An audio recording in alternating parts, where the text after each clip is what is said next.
တောင်းဝင်ရေအိတ်ပေါ့နော်ဒီစကလုံးကအားလုံးကြားဖို့နေက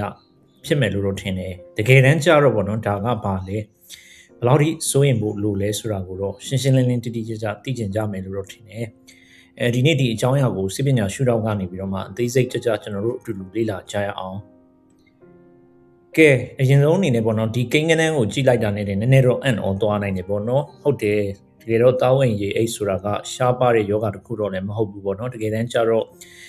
့ဒါဟာအမျိုးသမီး9ယောက်မှာ1ယောက်နှုံးလောက်ထိအဖြစ်များနေတဲ့ကျန်းမာရေးအခြေအနေတစ်ခုဖြစ်ပါတယ်အဲ့ဒီတော့ပေါ့နော်ဒီလောက်အဖြစ်များတယ်ဆိုရင်တော့သဘာဝကြကြမိကွန်းတစ်ခုတော့ရှိလာလိမ့်မယ်လို့ထင်တယ်တောင်းအိမ်မှာရေအိတ်ရှိနေပြီဆိုတာနဲ့စိုးရင်ရတော့မှလားဆိုတာမျိုးပေါ့နော်ဟုတ်ပြီဒီမိကွန်းရဲ့အဖြေကိုကျွန်တော်တို့အတူတူဆက်ပြီးတော့ရှာကြည့်လိုက်ကြမယ်ပေါ့နော်အဲ့ဒီမိကွန်းကိုဖြေဖို့ dress ဆိုလို့ရှိရင်တော့အရင်ဆုံးတောင်းအိမ်ရေအိတ်ဆိုတာကဘာလဲဆိုတာကိုတိတိကျကျနားလည်ထားဖို့တော့လိုမယ်လို့ထင်တယ်ဒါကလည်းအရန်ခက်ခက်ခဲခဲကြီးစဉ်းစားစရာတော့မလိုဘူးပေါ့နော်အယိုးရှင်းဆုံးပြောရမယ်ဆိုရင်တော့တောင်းအိမ်တွေရဲ့အပေါ်မှာပဲဖြစ်ဖြစ်အတွင်းပိုင်းမှာပဲဖြစ်လာတတ်တဲ့အရည်တွေနဲ့ပြည့်နေတဲ့အိတ်လေးတွေပဲဖြစ်ပါတယ်ဒီနေရာမှာစိတ်ဝင်စားဖို့ကောင်းတာတစ်ခုကကြတော့အရည်အိတ်ဆိုတိုင်းလည်းတစ်မျိုးတည်းရှိတာမျိုးတော့လည်းမဟုတ်ဘူးပေါ့နော်အဓိကအားဖြင့်အမျိုးအစား2မျိုးကွဲပြားနေပါတယ်ပြီးတော့အဲ့ဒီ2မျိုးကလည်းတစ်ခုနဲ့တစ်ခုတော်တော်လေးကိုကွာခြားတာကိုတွေ့ရတယ်ပေါ့နော်တစ်ဖက်မှာတော့ဒီ functional cyst လို့ခေါ်တဲ့ပုံမှန်ရေအိတ်တွေပေါ့နော်ဒါကတော့ယာတိဆက်ဝန်းရဲ့သဘာဝဖြစ်စဉ်တစ်ခုကနေပြီးတော့မှဖြစ်ပေါ်လာတာဖြစ်တယ်အများအားဖြင့်တော့ဒါကဘာမှအန္တရာယ်လည်းမပေးဘူးသူ့ဟာသူပျောက်သွားတတ်တယ်ပေါ့နော်နောက်တစ်ဖက်မှာကျတော့ဒီ complex cyst လို့ခေါ်တဲ့ရှုပ်ထွေးတဲ့ရေအိတ်တွေရှိပါတယ်အဲ့ဒါတွေကတော့ယာတိဆက်ဝန်းနဲ့ဓာတ်ရိုက်သက်ဆိုင်မှုရှိပေနဲ့ပို့ပြီးတော့ view site ပြီးတော့စောင့်ကြည့်ဖို့လိုအပ်လာနိုင်တဲ့အမျိုးအစားတွေဖြစ်ပါတယ်အဲ့လိုမျိုးပေါ့နော် complex cyst အမျိုးအစားတွေလည်းကိုမှအမျိုးအစားတွေထပ်ပြီးတော့ခွဲပြားနေတာမျိုးတွေလည်းရှိတယ်ဒါကလည်းတော်တော်လေးစိတ်ဝင်စားဖို့တော့ကောင်းတယ်ပေါ့နော်ဥပမာအားဖြင့်ဆိုလို့ရှိရင်တော့ဒီ chocolate cyst လို့ခေါ်တဲ့သွေးဟောင်းတွေနဲ့ပြည့်နေတဲ့ရေအိတ်ဆိုပြီးတော့နာမည်ပေးထားတာမျိုးတွေရှိတယ်နောက်တစ်မျိုးအနေနဲ့ဆိုရင်တော့ဒီ dermoid cyst လို့ခေါ်တဲ့အထဲထဲမှာသပင်တို့အဆီတို့ tissue စားတွေပါဝင်နေတဲ့ရေအိတ်တွေလည်းရှိတယ်ပေါ့နော်နောက်ပြီးကြတော့ဒီ cystadenomas လို့ခေါ်တဲ့တောင်းအိမ် tissue တွေနဲ့ပြည့်နေတဲ့ကင်ဆာမှုတဲ့အကျိတ်တစ်မျိုးလည်းရှိသေးတယ်ပေါ့နော်ကဲအဲ့ဒါဆိုတော့ဒီရေအိတ်တွေအကြောင်းကိုသိသွားပြီဆိုတော့နောက်တစ်ဆင့်အနေနဲ့ပေါ့နော်ကို့မှာရေအိတ်ရှိနေမှန်ဘယ်လိုသိနိုင်မလဲဆိုတဲ့မေးခွန်းကိုကျွန်တော်တို့ဆက်ပြီးတွားကြည့်လိုက်ကြမယ်ပေါ့နော်အဲ့ဒါထက်ပိုအရေးကြီးတာကတော့ဘယ်လိုလက္ခဏာတွေကတာမန်ဖြစ်ပြီးတော့မှဘယ်လိုလက္ခဏာတွေကအရေးပေါ်အခြေအနေလဲဆိုတာကိုလည်းခွဲခြားပြီးတော့သိဖို့လည်းလိုရပေါ့နော်ဒီနေရာမှာအဓိကမှတ်ထားရမယ့်အချက်တွေကပေါ့နော်အရေးအိတ်အများစုကတော့ဘာလက္ခဏာမှမပြဘဲနဲ့ရှိနေတတ်တယ်ဆိုတာပါပဲဒါကြောင့်မို့လို့လည်းရှိလို့ရှိမှန်းတော့မသိပဲဖြစ်နေနိုင်တယ်ပေါ့နော်ဒါမဲ့တချို့အခြေအနေမှာတော့စီဇက်ကြိုက်တာမျိုးတွေဘိုက်ပုံမှန်မဟုတ်ပဲပြည့်အင်တင်ဖြစ်နေတာမျိုးတွေပေါ့နော်ပြီးတော့ယာတိမမှန်တာမျိုးလိုမျိုးလက္ခဏာမျိုးတွေလည်းပြလာတာမျိုးတွေလည်းရှိတယ်ပေါ့နော်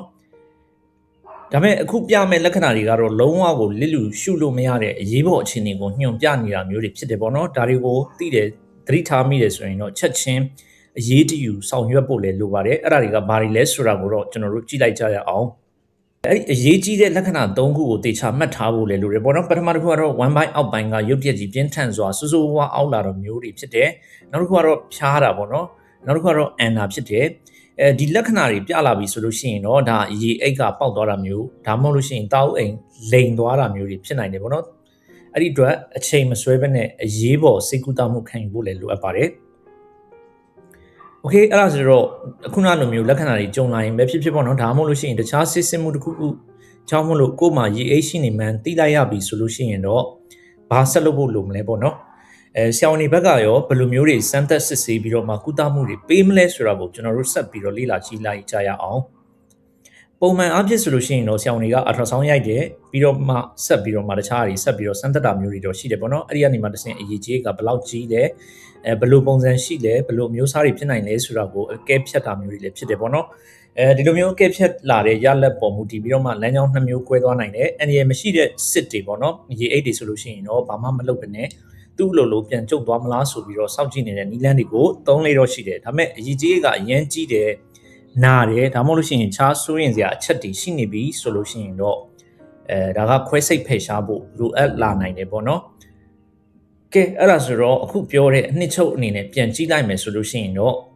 တကယ်တော့အန်ဒီတွေကဘာတွေဖြစ်နိုင်မလဲဆိုတာရယ်ပြီးတော့မှရေရှည်မှာဘလို့အလားအလာရှိတယ်ဆိုတာကိုခြုံငုံပြီးတော့ကြည့်လိုက်ကြရအောင်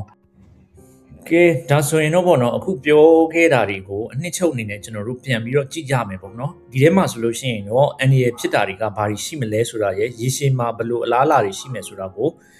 ကျွန်တော်တို့ခြုံငုံပြီးတော့ကြည့်လိုက်ကြရအောင်ဒီထဲကအချက်တော်တော်များများကတော့ပေါ့နော်လူအများအတွက်ကိုစိတ်သက်သာရစေမယ်အချက်တစ်ခုလို့ပဲကျွန်တော်တို့မြင်တယ်သွေးမဆုံးသေးတဲ့အမျိုးသမီးတွေမှာဆိုလို့ရှိရင်တော့တွေ့ရှိရတဲ့တောက်အိမ်အရေးအိတ်တစ်ခုဆိုတာကကင်ဆာဖြစ်နေဖို့အခွင့်အလမ်းကတကယ်တမ်းတော့100%တောင်မှမပြည့်ဘူးဆိုတာပါပဲအဲ့ဒီတော့အများစုကကင်ဆာမဟုတ်ဘူးဆိုတဲ့အဓိပ္ပာယ်ကိုပြောချင်တာဖြစ်တယ်ဒါကြောင့်မလို့အရင်ကြီးစိုးရင်ပူပန်နေစရာမလိုဘူးဆိုတဲ့အချက်ကိုလည်းကျွန်တော်ကထပ်ပြီးတော့ပြောနောက်ထပ်အများတန်းလို့မေးလေးရှိတဲ့မေးခွန်းတစ်ခုလည်းရှိတယ်ပေါ့နော်အဲ့ဒါကတော့ဒီကလေးရနိုင်ခြင်းကိုရောထိခိုက်နိုင်လားဆိုတဲ့မေးခွန်းမျိုးဖြစ်တယ်သတင်းကောင်းကတော့ပေါ့နော်အဖြစ်အများဆုံးဖြစ်တဲ့ဒီ functional cyst လို့ခေါ်တဲ့ရေအိတ်အများစုကတော့ကိုယ်ဆောင်နိုင်စွမ်းကိုလုံးဝမထိခိုက်ဘူးဆိုတာတွေ့ရတယ်ဒါမဲ့လည်းပေါ့နော် PCOS တို့ဒါမှမဟုတ်လို့ရှိရင် endometriosis လို့ခေါ်တဲ့အခြေအနေမျိုးဆိုလို့ရှိရင်တော့ဒီရေအိတ်ကကိုယ်ရနိုင်ဖို့အတွက်ခက်ခဲတဲ့အကြောင်းရင်းတစ်ခုတော့ဖြစ်လာနိုင်တယ်ပေါ့နော်ဒါအပြင်ကိုနောက်ထပ်သတိပြုရမယ့်အချက်ကတော့ပေါ့နော်ဒီအရေးအိတ်ကိုခွဲစိတ်ဖယ်ရှားလိုက်တယ်ဆိုလို့ရှိရင်လည်းနောက်တစ်ချိန်ပြန်ဖြစ်နိုင်ကြတော့ရှိတယ်ပေါ့နော်အဲ့ဒါကလည်း40%လောက်ထိရှိနေတော့ပဲဆိုတာကိုလည်းသိဖို့လိုတယ်အဲ့ဒါကြောင့်မလို့ခွဲစိတ်ပြီးသွားတယ်ဆိုလို့ရှိရင်လည်းပုံမှန်ကျန်းမာရေးစစ်ဆေးမှုတွေဆက်ပြီးတော့မှလှုပ်ဆောင်နေဖို့လည်းအရေးကြီးနေသေးပဲဆိုတာကိုထပ်ပြီးတော့အသိပေးလိုတယ်အဆုံးသက်အနေနဲ့ကျွန်တော်အဓိကအဖြစ်ပြန်ပြီးတော့မှအနှစ်ချုပ်ရမယ်ဆိုလို့ရှိရင်တော့တားဥအိမ်ရေးအိတ်တွေဟာတကယ်တမ်းမှာတော့အနေရမရှိဘူးပေါ့နော်သူ့ဘာသူပြန်ပြီးတော့မှပျောက်သွားတတ်တယ်ဆိုတဲ့အချက်ကိုသိထားဖို့လိုတယ်အရေးကြီးဆုံးလှုပ်ဆောင်ရမှာကတော့မလိုလားအပ်ဘဲနဲ့ကြောက်ရွံ့ပူပန်မနေဘဲနဲ့ပေါ့နော်ကိုချမ်းမကြီးကိုဂရုစိုက်ပြီးတော့မှဆရာဝန်နဲ့ပုံမှန်စောင့်ကြည့်စစ်ဆေးမှုတွေပြုလုပ်ပြီးတော့နေထိုင်သွားတာကတော့အကောင်းဆုံးနည်းလမ်းပဲဆိုတာကိုပြောပြရင်းနဲ့ပဲကျွန်တော်ညီကုံချုပ်လိုက်ပါတယ်ကျေးဇူးတင်ပါတယ်ကျမ်းမာရေးနဲ့ပတ်သက်တဲ့အသိပညာဗဟုသုတများကိုဆက်လက်ပြီးတော့မျှဝေပေးမှာဖြစ်တဲ့အတွက်ကျွန်တော်ရဲ့ YouTube channel လေးကိုလည်း subscribe လုပ်ထားပေးပါအောင်အားလုံးကိုကျေးဇူးတင်ပါတယ်